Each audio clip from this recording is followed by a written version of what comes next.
नमस्कार मित्रों, स्वागत है आप सबका हमारे इस यूट्यूब चैनल प्रभा दर्शन में। मित्रों, जिम यमोघ रघुपति करवाना, यही भांति चले हनुमाना। इस चौपाई की सारगर्भित व्याख्या के प्रसंग में इस विषय पर हम थोड़ा सा विचार करेंगे। भगवान राम का बाण अचूक है, अमोघ है और हनुमान जी का प्रहार भी अचूक है। जो अगली विशेषता हमें दिखाई पड़ती है भगवान राम के बाण में और हनुमान जी में, वो है अचूकता है, अमोघ है, कभी विफल नहीं होता। भगवान राम के बाण की अचूकता का पहला उदाहरण हमें मिलता है जब वे विश्वामित्र के साथ एक रक्षा के लिए जाते हैं तो रास्ते में ही ताड़का मिल गई थी। उसके दो बेटे थे, सुबाहु और मारीच। चूँकि रावण की सामरिक नीतियाँ ऐसी थीं कि उसने जगह जगह अपनी छावनी बना रखी थी और उसका संजाल ऐसा था कि राक्षसों की कुछ टुकड़ियाँ गुप्त रूप में अयोध्या के पास तक पहुँच गई थीं। वहीं पर विश्वामित्र ने दिखाया भगवान को, चले जात मुनि दीन दिखाई, सुनी ताड़का क्रोध करि धाई। और जैसे ही वह क्रोध से दांत पीसती हुई इनकी ओर दौड़ती है, भगवान राम के पास अधिक समय नहीं है और इन छोटे छोटे राक्षसों के लिए वे अधिक समय नहीं बिताना चाहते हैं और एक ही बाण में उसका काम तमाम कर देते हैं। चले जात मुनि दीन दिखाई, सुनी ताड़का क्रोध करि धाई। एक ही बाण प्राण हरि लीन्हा, दीन जानिते ही निज पद दीन्हा। भगवान राम उसका एक ही बाण में प्राणांत कर देते हैं और उसको दीन समझ करके, क्योंकि महिला है, नारी जाति है, उसको अपना परम पद भी देते हैं। आगे यज्ञ स्थल पर जब पहुंचते हैं तो वहाँ सुबाहु और मारीच दो राक्षस मिलते हैं जो ताड़का के ही बेटे थे। सुबाहु को एक ही बार में समाप्त करना था और किसको अग्निबाण से मारना है, कहाँ वरुणास्त्र डालना है, कहाँ पर प्रस्वापनास्त्र का प्रयोग करना है और कहाँ पर बिना फल का बाण मारना है, भगवान राम इसको बखूबी जानते हैं। और उन्होंने सुबाहु के लिए पावकास्त्र, आग्नेयास्त्र का प्रयोग किया। पावक सर सुबाहु पुनि मारा, सुबाहु को आग्नेयास्त्र से समाप्त करते हैं। जब सुबाहु की मृत्यु का समाचार सुना, मारीच तुरंत तो दौड़ा। सुनि मारीच निशाचर को ही, लय सहाय धावा मुनि द्रोही। वह मुनियों से, ऋषियों से बहुत द्रोह करता था और क्रोध में दौड़ा। भगवान राम जानते हैं कि आगे की जो लीला है, जो राम कथा है, उसका मुख्य हेतु बनने वाला है मारीच। क्योंकि जानकी का जो हरण होता है उसमें निमित्त कारक के रूप में मारीच ही होता है और इसलिए उसको जान से नहीं मारते हैं भगवान राम। उसके लिए उन्होंने एक विशेष प्रकार का बाण प्रयोग किया कि उसको वहाँ से हटा दिया, वहाँ उत्पात भी न मचा सके और बाद के लिए वह सुरक्षित भी प्राप्त हो सके। इसके लिए अगर उसके लिए तीव्र नोक वाला बाण भगवान राम मारे होते तो उसके पेट में तीव्र गति से बाण प्रवेश कर जाता, उसका प्राणांत हो जाता और बाण आगे निकल जाता।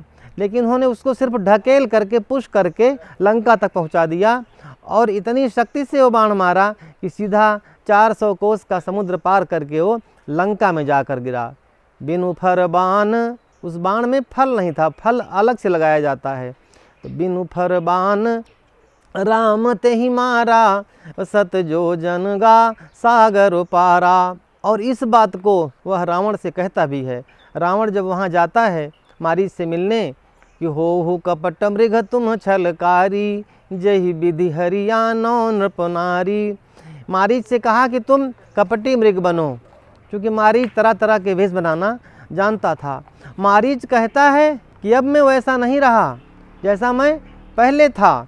भगवान राम का बाण मेरे लिए भृंगी कीट बन करके आया था। वो कहता है कि मैं भी अभी उस घटना को बराबर स्मरण में रखे हुए हूँ। मुनि मख राखन गयउ कुमारा, बिनु फर सर रघुपति मोहि मारा। सत जो जनवायऊ छन माही, तिन्ह सन बयरु किए भल नाही। भई मम कीट भृंग की नाई, जहाँ तहाँ मैं देखूँ दो भाई। मारीच कहता है कि मेरी स्थिति भृंगी कीट के वश में रहने वाले कीट जैसी हो गई है। भृंगी कीट के बारे में कहा जाता है, एक श्लोक मिलता है भागवत में, जहाँ पर भगवान कृष्ण शिशुपाल का सिर काटते हैं चक्र से। वहीं पर नारद जी कहते हैं कि ये एक क्षण भी कृष्ण के ध्यान से विरत नहीं होता था। यद्यपि वो गाली ही बक रहा था, फिर भी वह निरंतर कृष्ण के ही बारे में सोचता था। चूँकि उसको बचपन से बात मालूम हो गई थी, थोड़ा जब बड़ा हुआ बताया होगा लोगों ने कि तुम्हारी मृत्यु कृष्ण के हाथों होनी है, तो वह वैर भाव करता था। फिर भी उसके वैर भाव में विच्छिन्नता कहीं नहीं थी। नारद जी ही कहते हैं कि चाहे भक्ति हो चाहे वैर भाव हो, लेकिन एकतानता बनी रहनी चाहिए। वो अविच्छिन्न भाव से कृष्ण का ही चिंतन करता था और इसलिए मृत्यु के बाद उसका तेज कृष्ण में ही समा गया। नारद जी कहते हैं कीटः पेशस्कृतारुद्धः कुड्यायां तमनुस्मरन् संरंभ भय योगेन विंदते तत्स्वरूपताम। भृंगी कीट किसी कीड़े को ले जाता है और एक कोटर में गुप्त स्थान में उसको रख देता है और उसको इतना प्रताड़ित करता है, तरह तरह की उसे आवाज़ें सुनाता है कि वह आक्रांत हो जाता है और उस भय के आक्रांतता की अवस्था में लगातार काफ़ी समय तक रहने के बाद वह पूरी दुनिया को भूल जाता है और स्वभाव में और अपने पराक्रम में, अपने क्रियाकलाप में वह बिल्कुल भृंगी कीट जैसा ही हो जाता है।